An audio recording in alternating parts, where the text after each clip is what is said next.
IVM। कुछ साल पहले क्रिस मॉरिस को जब 16 करोड़ रुपए में आईपीएल की टीम ने खरीदा तो हर कोई आश्चर्यचकित था। और क्रिस मॉरिस के साथ क्या हुआ ये हर कोई जानता है। इसके बाद युवराज सिंह दूसरे ऐसे सबसे महंगे खिलाड़ी थे जो 15 करोड़ में बिके थे उस समय, लेकिन वो भी फुस साबित हुआ आईपीएल में। और एक बार फिर अब आईपीएल की सबसे बड़ी मंडी यानी कि मेगा ऑक्शन होगा शनिवार और इतवार को। और इस शनिवार और इतवार को होने वाले मेगा ऑक्शन में कई खिलाड़ियों की किस्मत और कई खिलाड़ियों की तिजोरी हम कह सकते हैं दांव पे लगी होगी। किसकी तिजोरी भरी जाएगी, किसको लॉकर्स लेने पड़ेंगे अलग अलग, इन सभी मुद्दों पे आज जो बातचीत करेंगे। कौन सी टीम कितने बैलेंस में है, किसके पास कितना पैसा बचा हुआ है, इन सभी मुद्दों पे बातचीत करेंगे। आज एक बड़ा पैनल हमारे साथ है। हमारे साथ तवा भाई है, निखिल भाई है और राजकुमार सर के साथ साथ अयाज सर है। और इन सभी से आज हम डिस्कस करेंगे कि जिन जिन टीमों के पास पैसे बचे हैं और जिन टीमों ने जिन खिलाड़ी को रिटेन किया है उसके बाद उनको किस तरह के मैच विनर्स चाहिए। मैं आपको एक बार अपडेट दे देता हूं जरा खेल नीति पर एक बार आपको, क्योंकि बता दें अगर हम सिलसिलेवार तरीके से सीएसके के पास इस समय 48 करोड़ रुपए हैं, यानी कि उन्होंने जो 4 खिलाड़ी रिटेन किए उनमें आधे पैसे लगभग वो गंवा चुके हैं। जडेजा 16 करोड़ रुपए में, महेंद्र सिंह धोनी 12 करोड़, मोइन अली 8 करोड़ और ऋतुराज गायकवाड़ 6 करोड़। दिल्ली कैपिटल्स जिसके एडवाइजर भी हैं सवा भाई, उनके पास बहुत कम पैसे बचे हैं, 47.5 करोड़ रुपए उनके पास हैं, क्योंकि पंत को 16 करोड़ में उन्होंने रिटेन किया है। सबसे कम है दिल्ली कैपिटल्स के पास।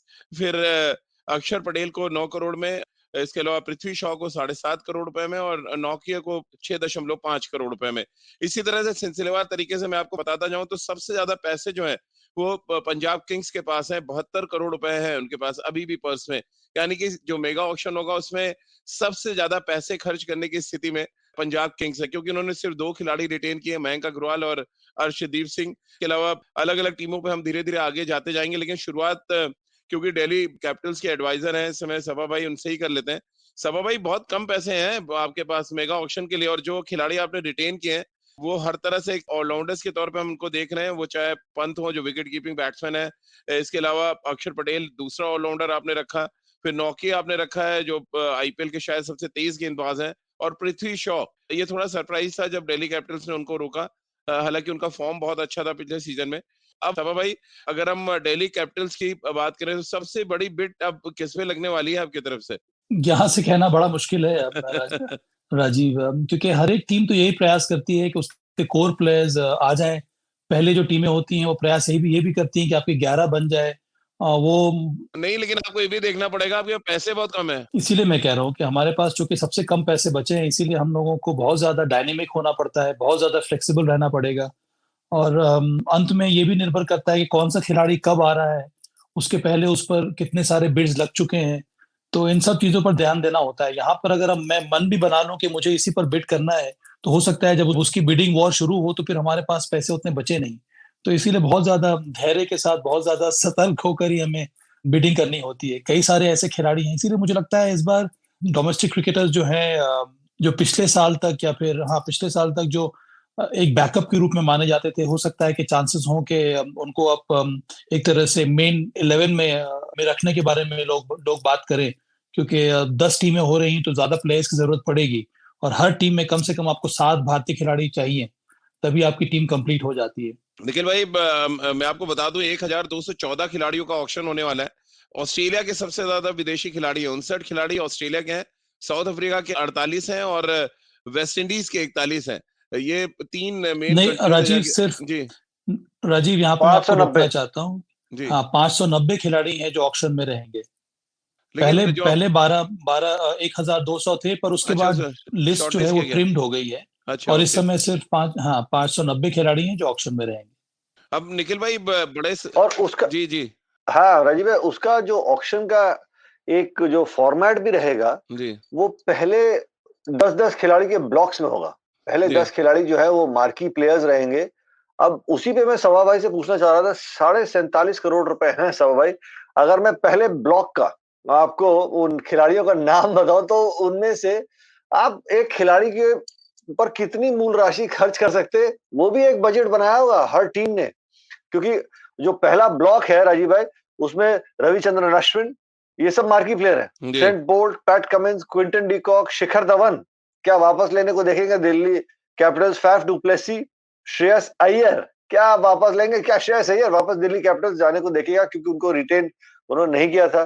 Kagiso Rabada, Mohammed Shami, David Warner, ये वो ब्लॉक है जो पहला सेट रहेगा मार्की ऑक्शंस का। तो सौरभ भाई सब अपनी रणनीति का कौन से खुलासा खिलाड़ी के नहीं ऊपर रहेगा करेंगे। जोर?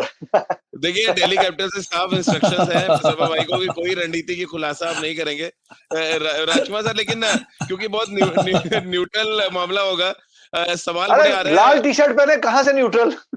नहीं नहीं नहीं, तो अभी तो ये न्यूट्रल है न्यूट्रल दिल्ली कहाँ टीम से हो गए में। भाई? ये तो आरसीबी है यहाँ पे पूरी की पूरी तरह से। मैं तो पहले ही कह रहा था, 3 वे कम्युनिकेशन रहता है इनका। नहीं, लेकिन सब मैं आरसीबी के साथ हमेशा दिल्ली को भी सपोर्ट करता हूँ। यही दो टीमें मेरी फेवरेट होती हैं जिनको मैं हमेशा सपोर्ट करता हूँ। लेकिन सवाल बड़े आ रहे हैं, सवाल इस बात को लेकर है राजकुमार सर की, क्या ईशान किशन सबसे महंगे खिलाड़ी होंगे भारतीय जो ऑक्शन में जाएंगे? ये केडी राजपूत का सवाल है, बताया जरा। बिल्कुल, मुझे लगता है कि बहुत अच्छी वैल्यू मिलनी चाहिए ईशान किशन को, क्योंकि डिजर्व करते हैं। वो शानदार प्रदर्शन रहा है, मुंबई ने उन्हें रिटेन नहीं किया है, तो मुझे लगता है कि काफी सारे फ्रेंचाइजी इंटरेस्टेड होंगे उनको लेने में। और करंट इंडियन प्लेयर है, विकेट कीपर भी हैं, और जिस तरह की बल्लेबाजी उन्होंने की है, तो मुझे लगता है कि 3-4 टीमें जरूर उनके लिए जाएंगी। और देखना ये होगा कि कितना बजट बचता क्या है आरसीबी जब भी वो। जाएगी राजकुमार जी? बिल्कुल जा सकती है राजीव, विकेट कीपर तो उनको भी चाहिए ही। तो हाँ, इसीलिए मैं कह रहा हूँ, क्या कप्तान भी हाँ, बनाया जा सकता है उनको? ये भी आ रहा है, बड़ी जोरों में इस बात की चर्चा है। देखिए अभी ये श्योर नहीं है कि कप्तान कौन बनेगा, लेकिन हाँ, ईशान किशन के लिए वो सभी टीमें जा सकती हैं और आरसीबी भी उनमें हो सकती है। हर्ष जैन का पूछना है आया सर आपके लिए कि क्या ओवरसीज खिलाड़ियों में डेविड वार्नर सबसे महंगे खिलाड़ी हो सकते हैं इस बार के मेगा ऑक्शन में? मेरे ख्याल से ये सही है बिल्कुल, बिकॉज जो उनका परफॉर्मेंस है, मेरे ख्याल से ओवरसीज प्लेयर्स में से उनसे ज्यादा रन किसी ने भी नहीं बनाया आईपीएल में। जी। तो बहुत ही सब, मेरे ख्याल से सब टीम जो है उनको टारगेट करेगी। उनके अलावा जो है जैसे पैट कमिंस, उनका भी मेरे ख्याल से काफी अच्छा बोली अच्छी लगेगी उनपे। मैच विनिंग बॉलर है, हालांकि आईपीएल में अब तक उस तरह का इम्पैक्ट नहीं किया जिस तरह की ऑस्ट्रेलिया के लिए किया उन्होंने, लेकिन हाँ। बहुत मजबूत उनकी गेंदबाजी रही है। और फिलहाल वो सुर्खियों में भी है, क्योंकि जिस तरह से उन्होंने अपना पोजीशन एस्टैब्लिश किया एज एन ऑस्ट्रेलियन कैप्टन, तो एक तरह से आप उन्हें कैप्टनसी मटेरियल भी देख सकते हैं अगर जरूरत पड़ी तो। ओवरसीज प्लेयर्स में से मेरे ख्याल से वार्नर, रबाडा और पैट कमिंस मेरे ख्याल से 3 फ्रंट रनर्स नजर आ रहे हैं। राजकुमार सर, क्योंकि सवाल आरसीबी के लिए आ रहा है और ये सवाल आपके लिए उनका पूछना है कि राज सर, अगर आपको 3 बॉलर और 3 बैट्समैन पिक करना हो मेगा ऑक्शन में, तो वो कौन से हो सकते हैं? 2 खिलाड़ी जो रिटेन किए हैं उनको छोड़ देकर हम विराट, मैक्सवेल और सिराज को रिटेन किया है, 3 खिलाड़ियों को। राजीव देखिए, डिपेंड करेगा कि किस तरह की बोली लगती है। सभी जानते हैं कि जो मार्की प्लेयर हैं, सब लोग इनमें से चाहेंगे कि मैक्सिमम जितने प्लेयर हम अगर ले सकें लो कॉस्ट पर, तो वो बहुत इंपॉर्टेंट। थोड़ा पैसे ज्यादा दिए गए सर रिटेन करने में, मैक्सवेल को 11 करोड़, सिराज को 7 करोड़ और विराट को 15, यानी कि आपने आधे पैसे, सिर्फ 57 करोड़ बचे हैं आरसीबी के मैं पास। वही कह रहा हूँ कि अब कितना पर्स बचता है वो बहुत इंपॉर्टेंट होगा, और किस तरह की बोली लगती है रबाडा पर या पैट कमिंस पर या ईशान किशन पर। अगर बहुत ज्यादा महंगे जाते हैं तो फिर आरसीबी के पास इतना पर्स ही नहीं होगा। ये 3-4 खिलाड़ी ऐसे हैं जिन पर, या डेविड वार्नर, जिनको सभी टीमें मुझे लगता है कि जिनके लिए जाएंगी। नहीं, अब आपके डिपेंड, 3 पिक कौन हो गए बॉलिंग और बैटिंग में? ऑब्वियसली रबाडा को मैं नंबर 1 लेना चाहूंगा, और साथ में अगर हाँ। डेविड वार्नर आ जाते हैं तो ये दोनों बहुत अच्छे पिक होंगे किसी भी टीम के लिए। नहीं, मैं 3-3 पूछ रहा हूँ आपसे राजकुमार सर। इसमें फिर आपको लोकल प्लेयर्स जरूर लेने होंगे, क्योंकि हाँ। वरना तो पर्स आपका बिल्कुल ही खाली हो जाएगा और आपके टीम भी कंप्लीट नहीं होगी। तो बिल्कुल रबाडा नंबर 1 है, और पैट कमिंस है, ईशान किशन, डेविड वार्नर, ये राजीव बेस्ट चॉइस होगी किसी भी टीम के लिए। जी। लेकिन इंडियन प्लेयर्स भी काफी अच्छे स्ट्रांग हैं, जिस तरह शाहरुख खान है, उनके लिए मुझे लगता है कि काफी अच्छी बोली लगेगी, और काफी लोग उनके लिए जाएंगे, क्योंकि उनका जिस तरह का परफॉर्मेंस रहा है मुश्ताक अली में, वो बहुत शानदार रहा है। दिल्ली के 1-2 प्लेयर हैं, ललित यादव या अनुज रावत, तो उनके लिए भी मुझे लगता है कि काफी लोग इंटरेस्टेड होंगे, क्योंकि उनका प्रदर्शन भी सराहनीय रहा है, मुश्ताक अली में भी और विजय हजारे में भी। तो ये लोग काफी फेवरेट्स रहेंगे मुझे लगता है ये बॉली में। लेकिन भाई क्योंकि स्पिन डिपार्टमेंट भी लोग अपना बहुत पैक्ड करना चाहेंगे, क्या युजवेंद्र चहल सबसे महंगे स्पिनर के तौर पे इस मेगा ऑक्शन में आने वाले हैं? जी, इसमें कोई दो राय नहीं। और खास तौर से जिस तरीके से वो अहमदाबाद में गेंदबाजी भी कर रहे हैं, और मजे की बात ये है कि जिस तरीके से उनका बॉल टर्न कर रहा है और जितनी वो खतरनाक गेंदबाजी कर रहे हैं, तो समझ लीजिए कि आप हर गेंद के साथ ना यही सही टाइम है कि आज भी एक दिवसीय मैच है, वो 60 गेंदें जब करेंगे ना, तो कहना है गुरुजी थोड़ा सा ना ऊर्जा का इंजेक्शन लगा के गेंदबाजी करना, क्योंकि जितना तीखा इंजेक्शन होगा उतनी कल मूल राशि बरसेगी। तो ये 10 ओवर 60 गेंदें फर्क डालेंगी बोनस के लिए, लेकिन इसमें कोई दो राय नहीं है, कोई संदेह नहीं है। बिल्कुल सही पकड़े हैं राजीव भाई कि एज अ स्पिनर सबसे ज्यादा पैसा मिलेगा, छतरी खोल लीजिए। बिल्कुल। भैया सर, अब सबके जहन में ये भी सवाल है कि 17 करोड़ में केएल राहुल को लखनऊ ने रोका, तो ऑलरेडी रिकॉर्ड टूट चुका है क्रिस मॉरिस का। लेकिन ऑक्शन में अगर हम जाएं तो क्या कि राहुल और क्रिस मॉरिस का ये रिकॉर्ड टूट सकता है? बोली क्या और बड़ी हो सकती है यहाँ पर, लेकिन दिक्कत क्या है सबके पर्स में? अगर हम पंजाब किंग्स को छोड़ दें तो सब 50 के नीचे हैं जिनके पास पैसे बचे हुए हैं। मेरे ख्याल से डेविड वार्नर, क्योंकि उनका जो परफॉर्मेंस रहा है, वो कैप्टनसी भी कर लेते हैं। फिलहाल जैसे हम जानते हैं कि आरसीबी के पास कैप्टन की जरूरत है, हालांकि ये चर्चा हो रही है कि मैक्सवेल बन सकते हैं कैप्टन, लेकिन अगर मैक्सवेल और वार्नर की भी जोड़ी बन जाती है, भले ही अच्छे बड़े हैवी प्राइस पे आए, तो वो एक बहुत जबरदस्त कॉम्बिनेशन बनता है कि Virat Kohli, Maxwell and David Warner, यानी आपका टॉप ऑर्डर बहुत ही मजबूत हो जाता है। तो मेरे ख्याल से बाकी जो प्लेयर्स हैं शायद इतनी बोली ना लगे, हालांकि रबाडा, पैट कमिंस, ये भी बहुत ही जबरदस्त इंटरनेशनल प्लेयर्स है। इंडियन प्लेयर्स में से ईशान किशन एक जो है, मुझे लगता है कि 10-12 के प्लस जा सकते हैं। अब ये है कि ऑक्शन का जिस तरह से मोमेंटम पकड़ता है, वो देखना होगा कि क्या होता है, क्योंकि टीम की जरूरतें भी पूरी करनी होती है, और ये जब टेबल पे बैठेंगे लोग, तब समझ में आएगा कि कौन किसको ज्यादा किसकी ज्यादा जरूरत है। लेकिन लेग स्पिनर की बात क्योंकि आपने छेड़ी थी, युजवेंद्र चहल, बिल्कुल सही है कि वो बहुत डिमांड में रहेंगे, और आरसीबी चाहेगी कि उनको रिटेन करे, क्योंकि एक कोर टीम अगर अब बन जाती है जिसमें आपके 6-7 प्लेयर जो पहले के थे, या 8 प्लेयर, तो फिर वो एक अच्छा स्टार्ट मिलता है। बिल्कुल नई टीम आप सेटअप करते हैं तो हमेशा दिक्कत ही तो होती है, और ये हमने देखा है अक्सर सीजन आफ्टर सीजन, पंजाब के लिए या पहले दिल्ली के लिए और उसके बाद राजस्थान के लिए, कि आप पूरा चर्न करते हैं, पूरा सेटअप जो है उसको चेंज करते हैं, तो इतना इजीली सेटल नहीं होती है टीम। तो मुझे लगता है, और युजवेंद्र के लिए ये नहीं है कि उसके लिए भी कंपटीशन है, रवि बिश्नोई है, राहुल चहर है, लेग स्पिनर्स जो है वो भी डिमांड में रहेंगे, क्योंकि रवि बिश्नोई ने रिटेन्ड है, लेग स्पिनर्स का बहुत डिमांड है। हाँ, रवि बिश्नोई को रिटेन किया है, रिटेन किया लखनऊ ने। हाँ, रवि लखनऊ बिश्नोई को super giants have retain Ravi Bishnoi. Right. अब दिल्ली कैपिटल्स के लिए बड़ी समस्या है कि सबसे कम पैसे हैं। सभा भाई, स्ट्रेटेजी क्या होगी? क्योंकि सिर्फ 4 खिलाड़ी हैं आपके पास, आधा बैंक आपने खाली कर दिया है। कैसे बनाएंगे टीम? क्या कुछ स्ट्रेटेजी होगी? हमारे जो तमाम व्यूअर्स हैं वो पूछ रहे हैं कि सभा भाई पूछे क्या स्ट्रेटेजी होगी? बहुत एग्रेसिव आप जाएंगे ऑक्शन में, या पर कई सारी टीमें हैं जिनका पर्स कुछ इस तरह का है। हमारा पर्स सिर्फ 50 लाख ही कम है राजीव। अब अगर हम देखें 2-3 टीम और है जिनका पर्स हमारे तरह ही के है। पास भी 48 ही बचे हैं। केकेआर के पास भी है, सीएसके के पास भी है, कुछ वही हालत है उनकी भी। इसीलिए मुझे लगता है कि बहुत ज्यादा एक्साइटिंग होने वाला है ये मेगा ऑक्शन। निखिल ने कहा था माकी के बारे में, तो हर एक टीम का प्रयास यही होगा कि माकी प्लेयर्स में से अगर आपको कोई ना कोई वैल्यू पिक मिल जाए तो अच्छा रहता है। उसके बाद आपके जो 2-3 सेट्स और हैं उसमें आपके बैटिंग का यूनिट है, फिर आपके पास स्पिनर्स हैं।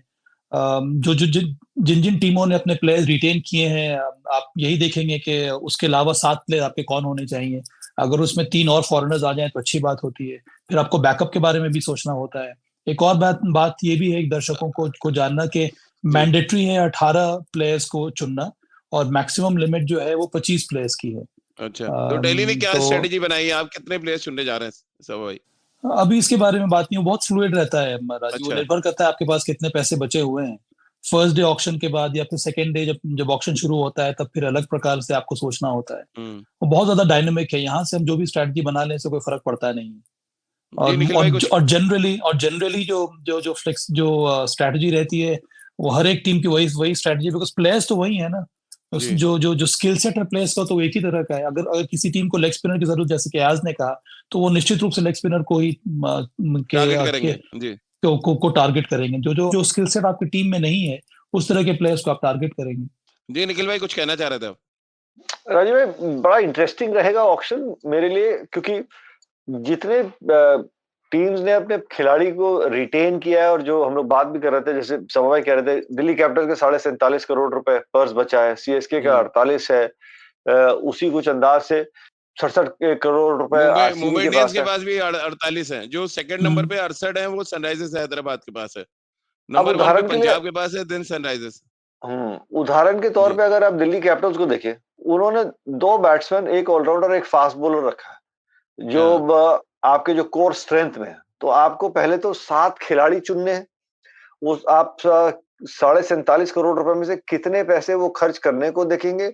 उसके बाद जैसे सवा भाई ने कहा कि बाकी फिर 7 खिलाड़ी जो हैं, वो फिर आपके 18 बनाने के लिए, तो फिर उसमें कुछ बैकअप प्लान्स आते हैं। लेकिन प्लान ए 11 खिलाड़ी आप देखते हैं कि किस तरीके से मेरे ये प्लेयर जो है, इस सीज़न कौन-कौन अवेलेबल रहेगा। उसके हिसाब से आप 11 बनाने को देखते हैं। तो 11 से आप 2 खिलाड़ी, 3 खिलाड़ी आप ऐसे और चुन सकते हैं कि आप कभी भी रिप्लेस कर सकते हैं, फॉर्म के चलते या कुछ जी। चलते। उसके बाद आप देखते हैं कि यार अब बाकी के मेरे बैकअप के प्लान के खिलाड़ी कौन-कौन हैं। उसमें बड़ा ज़रूरी जी। रहेगा कि आपके डोमेस्टिक के प्लेयर्स, अनकैप्ड प्लेयर्स किस तरीके से वो एक टीम का हिस्सा रहते हैं। उसमें फिर अनुभव को देखेंगे, कौन से खिलाड़ी ऑलरेडी जो आईपीएल में रह चुके हैं, लेकिन खेलने का मौका नहीं मिला और उनका अच्छा सीज़न गया है, तो उनको कितनी मूल राशि मिलेगी। तो ये एक बड़े कैलकुलेशंस करनी पड़ती है और आई एम श्योर सवा भाई जी। जब टीम का हिस्सा बैठे होंगे वो, ये अरे मॉक जद्दोजहद, ऑक्शन वो चल रहा है पिछले कॉम्बिनेशन, हफ्ते भर से परमेंटेशन दिल्ली बनाना कोई कैपिटल्स आसान काम के। नहीं है ये, कोई आसान काम नहीं है क्योंकि आपको पता है कि मैं यार अरे एक खिलाड़ी के लिए इतना बजट खर्च कर सकता हूँ। अरे सभा भाई मॉक सभी ऑक्शन सभी कर रहे हैं और सभी टीमें कर राजकुमार रही हैं सर राजीव। राजकुमार सर भी इसमें इन्वॉल्व हैं, आरसीबी के मॉक ऑक्शन में। चलिए इसी पे एक छोटा सा अरे राजकुमार ने तो अपनी अपनी अपनी मूल राशि भी तय कर ली है। चलिए एक छोटा सा ब्रेक ले लेते हैं। ब्रेक के बाद आते हैं तो इस चर्चा को आगे बढ़ाएंगे और शिखर धवन एक और इम्पोर्टेंट नाम जिस पर हम सबका ध्यान नहीं गया उस पर भी बातचीत करेंगे क्योंकि बहुत बड़े खिलाड़ी के तौर पर आईपीएल में अपनी पहचान वो बनाते हैं। इस पर आगे चर्चा करेंगे। एक ब्रेक लेते हैं, तुरंत हाजिर होते हैं। सफर, रास्ते, मंजिल और मुकाम अक्सर ये हमसे कुछ कहना चाहते हैं, पर हम हैं कि अपनी रोजमर्रा की जिंदगी में इन्हें सुनने से कतराते हैं। नमस्ते दोस्तों, मेरा नाम है केशव चतुर्वेदी और मैं आपको ले चलूंगा कुछ ऐसे सफर पर जहां आपको एक नया नजरिया मिलेगा सफर और मंजिलों को देखने का। आइए इन किस्से कहानियों में डूब जाएं। हर मंगलवार और शुक्रवार।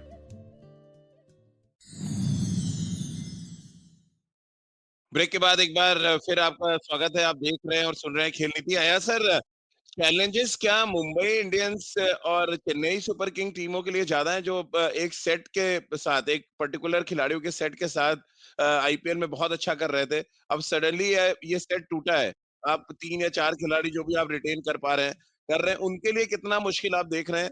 महेंद्र सिंह धोनी के लिए हो या रोहित शर्मा के लिए हो या फ्रेंचाइज दोनों जो है, कितना मुश्किल देख रहे हैं और कैसे वो टारगेट करेंगे अपने उन खिलाड़ियों को वापस लाने की जिनके साथ एक कॉम्बिनेशन बना हुआ था? मेरे ख्याल से यहाँ पर ये देखिए बहुत ही दिलचस्प सिनेरियो है क्योंकि लगभग जो बड़ी टीम्स हैं या जिन्होंने खर्चा पहले कर लिया है उनके पास 48-47 ये इतने करोड़ बाकी है। कुछ टीम्स है जिनके पास 62-68 है।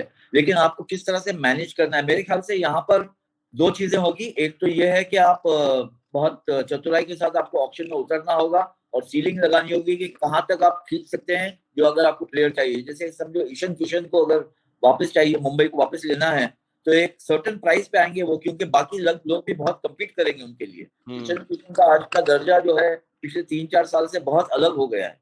उन्होंने अपने आप को एस्टैब्लिश कर दिया था और अब उनकी बोली उनके ऊपर बहुत ज्यादा लगी क्योंकि दूसरे टीमों को ऐसे प्लेयर की बहुत सख्त जरूरत है। तो मुंबई के लिए ये बहुत ही एक बहुत क्रिटिकल सिचुएशन। मुंबई का मैं उदाहरण दे रहा हूँ, सीएसके के लिए भी ऐसे ही होगा। और दूसरी बात ये है, हर फ्रेंचाइज और खास करके सीएसके, मुंबई इंडियंस, केकेआर, इनके लिए ये भी चैलेंज है कि आप आने वाले सालों के लिए भी टीम बिल्ड करें।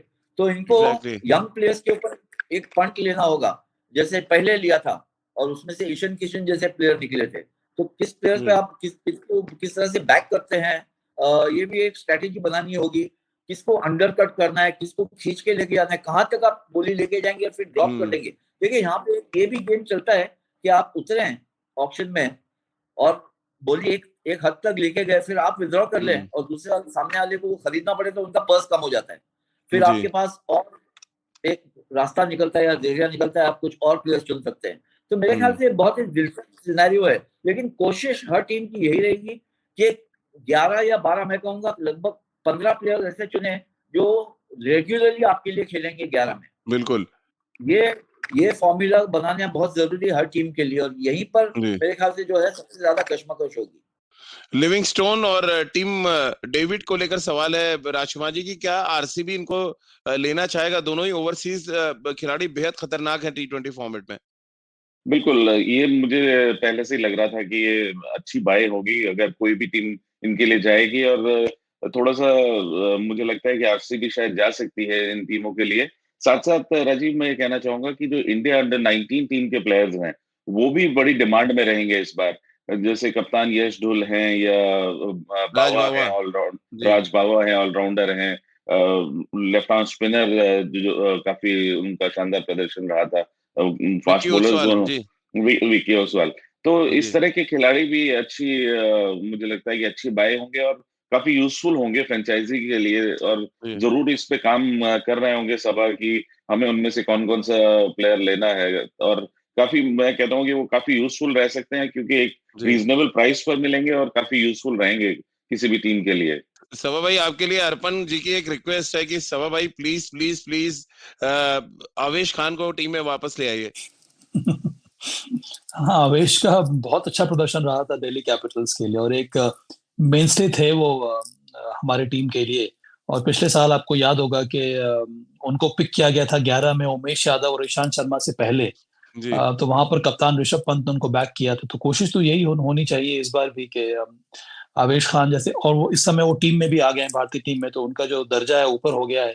अब वही जैसे कि एयाज ने कहा कि बहुत कुछ निर्भर करता है कि उस समय जब उनकी बोली लग रही हो तो आपके पास कितने पैसे बचे हैं, आपने किस तरह का प्राइस बैंड बनाया है उनके लिए। जो जो सक्सेसफुल टीम रही है पिछले 1-2 सीजन में, वो तो हमेशा चाहेंगे कि वही प्लेयर्स को रिटेन करें, इसमें कोई नई बात नहीं है। हाँ पर एग्जैक्टली अंत जी। में वो निर्भर करता है कि आपके पास कितने कितने पैसे बचे हों। जी निखिल भाई, क्या क्योंकि पहले 6 ओवर बहुत इंपॉर्टेंट होते हैं T20 फॉर्मेट में, जब 36 गेंदें ही आपकी तय करने लगती हैं ऑलमोस्ट कि आप मैच को किस दिशा में ले जा रहे हैं। ओपनर्स बहुत डिमांड में होने वाले हैं। जेसन रॉय जैसे एक और ओवरसीज प्लेयर है, बहुत ही जबरदस्त फॉर्म में चल रहे हैं। सैम बिलिंग्स हैं एक और। हालांकि इंग्लैंड के खिलाड़ियों की अवेलेबिलिटी पे हमेशा सवाल रहता है। कैसे आप देख रहे हैं ओपनर्स की अगर हम बात करें, कौन से ओपनर्स हैं जो आपके जहन में आ रहे हैं? और इसी से कनेक्ट कर दें अगर शिखर धवन, क्या शिखर धवन भी इस मेगा ऑक्शन के सबसे महंगे खिलाड़ी हो सकते हैं? राजीव भाई, कितने सीजन वो आपको दे सकते हैं, इसमें कोई दो राय हाँ नहीं। शिखर धवन एक खतरनाक खिलाड़ी है, तो वो भी चीज सोची जाएगी फ्रेंचाइज ओनर से। और क्या पता शिखर धवन को वो टीम में लेके सलामी बल्लेबाज है, मुकाबले जिताने के लिए, टीम बिल्ड करने के लिए उनको कप्तान भी बना सकते हैं, क्योंकि इतने जी सीनियर जी खिलाड़ी हैं। हाल में श्रीलंका सीरीज में वो कप्तान भी थे। तो आपके पास शिखर धवन एक ऐसा मैच विनर है, जेसन रॉय जिनकी आपने नाम ली थी। मेरे लिए भारतीय ओपनिंग बैट्समैन भी बहुत मूल राशि कमाएंगे। हाँ देवदत्त पडिक्कल कहाँ जाएंगे? क्या आरसीबी वापस हाँ उनको लेने को देखेगी? क्योंकि एक सलामी बल्लेबाज की जो जोड़ी रहती है वो गेम को सेटअप करती है। लेकिन मैं हैरान नहीं होऊंगा इस ऑक्शन में 5 और 6 नंबर के बैट्समैन जो है वो बहुत मूल राशि कमाने को देख सकते हैं। शाहरुख खान जैसा एक खिलाड़ी, क्योंकि मुकाबले खत्म जो करता है, किसके पास वो एक्स फैक्टर, हाँ हिटिंग वाली पावर है। उसके बाद कुछ अनकैप प्लेयर्स हैं जो बढ़िया कर सकते हैं, जिस तरीके से उत्कर्ष सिंह है। कुछ साल पहले उन्होंने इंडिया अंडर 19 खेली थी। लास्ट ईयर वो पंजाब के साथ मौजूद थे, तो वो एक विकल्प हो सकते हैं बैकअप के लिए। पर मेरे लिए सलामी बल्लेबाज के साथ साथ शाहरुख खान एक ऐसा नाम है जिन्होंने बहुत नाम कमाया है, और उनको काफी मूल राशि मिलने की मेरे को उम्मीद नजर आती है, क्योंकि वो एक मैच विनर है। अगर हम सीएसके की बात करें या सर, सीएसके ने जिन खिलाड़ियों को रिटेन किया वो आपने भी देखा है, जडेजा, धोनी, मोइन अली एक सरप्राइज थे जिस तरह से उनको रिटेन किया गया। और राजीव भाई सॉरी, मिस्टर आईपीएल 205 आईपीएल वाला खिलाड़ी भी मौजूद है, सुरेश रैना की क्या मूल राशि रहेगी? हाँ बट मुझे डाउट है कि बहुत ज्यादा पैसे मिलेंगे। आपका क्या कहना है सर? सुरेश रैना का अगर जिक्र आया, पिछले 2 सीजन अगर हम देखें तो बैकफुट पर बहुत ज्यादा बाकी की जो फ्रेंचाइज टीमें हैं उन्होंने पकड़ा है सुरेश रैना को। कैसे आप देख रहे हैं? चेन्नई तो रिटेन नहीं किया, तो इसका मतलब जाहिर सी बात है चेन्नई उनको लेना नहीं चाहेगी। सीजन में हमने देखा है कि इतनी गेंदबाजी नहीं की है। पहले वो एज अ यूजफुल ऑलराउंडर भी गेंद 2-3 ओवर डाल देते थे तो यूटिलिटी उनकी बढ़ जाती थी, फील्डिंग उनकी जबरदस्त थी, बैटिंग जो है मैच विनिंग परफॉर्मेंस थे। तो एक तो उम्र का तकाजा है, दूसरा सवाल ये उठेगा हर कि सीएसके ने क्यों इनको ऑफलोड किया है, क्योंकि ऐसा लग रहा था एक वक्त के वो सक्सेसर है एमएस धोनी। अगर वो रिटायर होते हैं या फीड आउट होते हैं तो एक्चुअली बात चर्चा तो यही थी कि रायना जो है वो कैप्टन बनेंगे, लेकिन वो हुआ नहीं। तो मेरे ख्याल से उनका इंक्लूजन हो तो जाएगा, लेकिन अब सवाल ये है कि क्या उनको उस वक्त उस दर्जे का प्राइस मिलेगा। मुझे लगता है ये शायद काफी मुश्किल है। केकेआर की भी बात थोड़ी करनी चाहिए यहाँ पर निखिल भाई। केकेआर ने जिन खिलाड़ियों को रिटेन किया उनमें वरुण चक्रवर्ती, वेंकटेश अय्यर और साथ में सुनील नारायण और आंद्रे रसेल, ये 4 खिलाड़ी रिटेन किए गए। और मैं इन चारों को ऑलराउंडर है जो जिनको रिटेन किया, यानी टॉप ऑर्डर एकदम खाली है जहां पर केकेआर टारगेट करना चाहेगी, क्योंकि शुभमन गिल भी चले गए अब तो वहां से।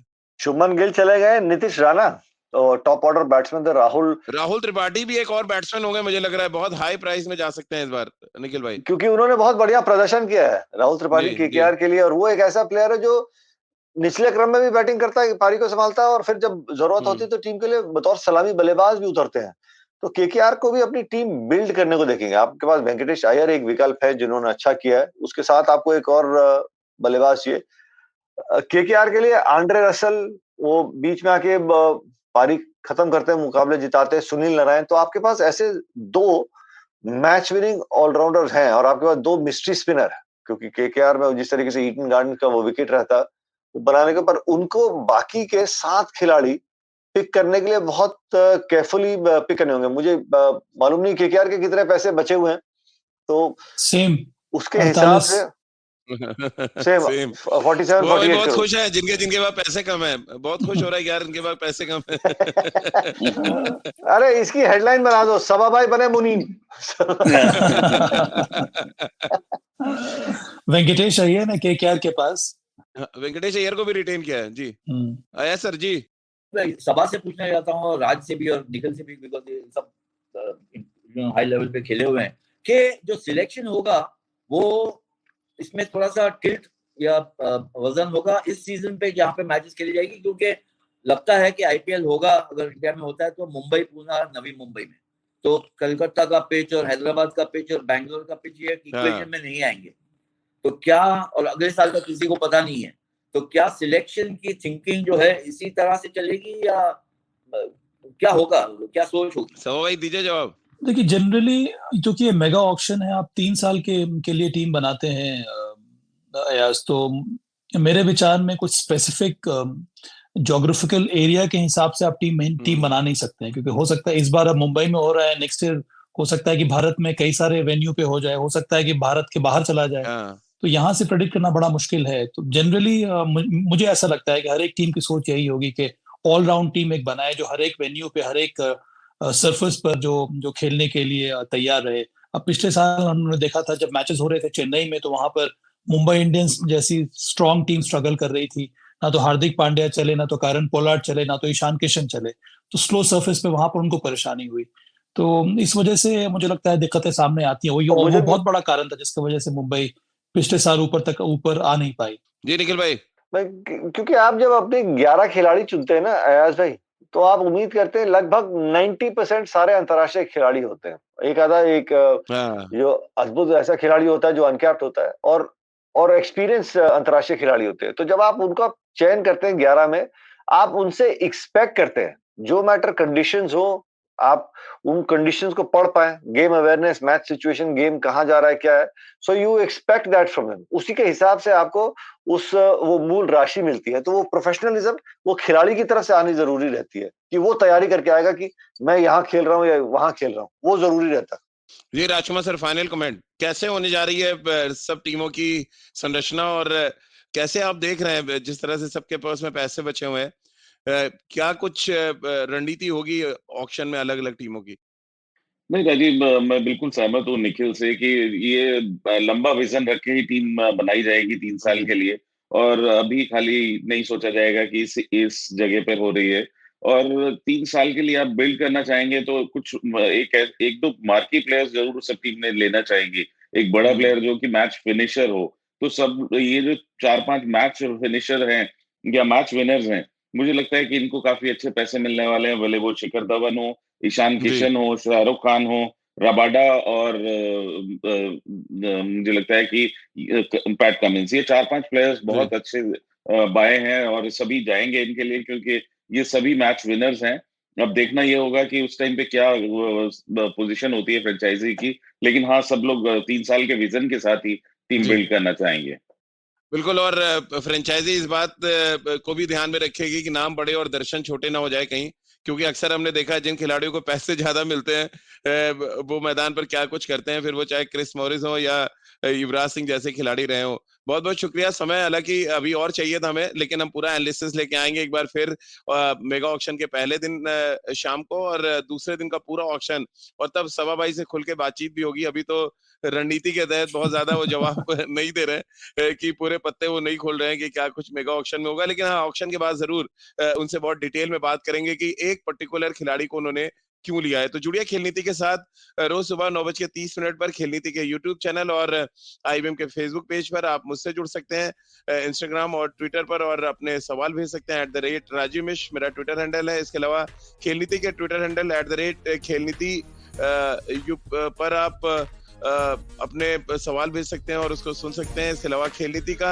हर एपिसोड आप देख सकते हैं IBM ऐप पर, IBMpodcast.com पर, गाना, स्पॉटिफाई, सावन, गूगल पॉडकास्ट या अन्य IBM पॉडकास्टिंग नेटवर्क पर। आप सभी का बहुत बहुत शुक्रिया हमारे साथ जुड़ने के लिए।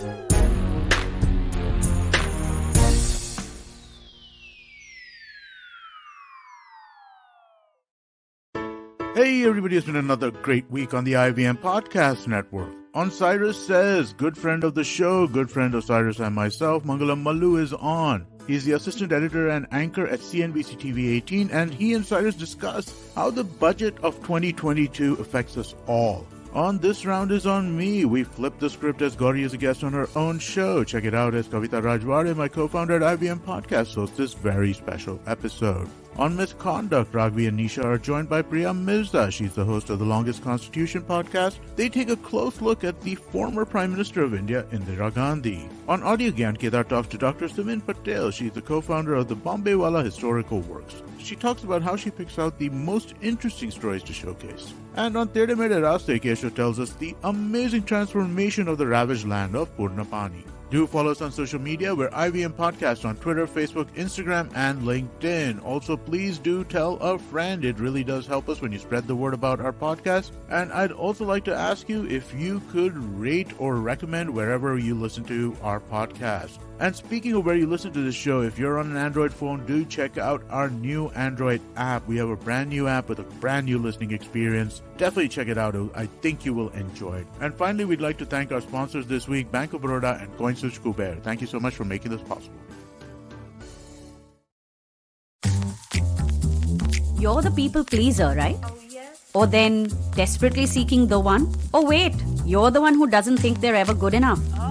So much drama. And for what? Is it doing you any good? Listen to me. I'm Chetna, your favorite positive action coach. Yes, I'm the one who has been dropping all those truth bombs on every episode. Oh, no. And it's time you learn to say no to drama. That's also what my podcast is called. And a new episode is out every Monday and Wednesday on the IBM Podcast app, website, as well as all major podcasting platforms.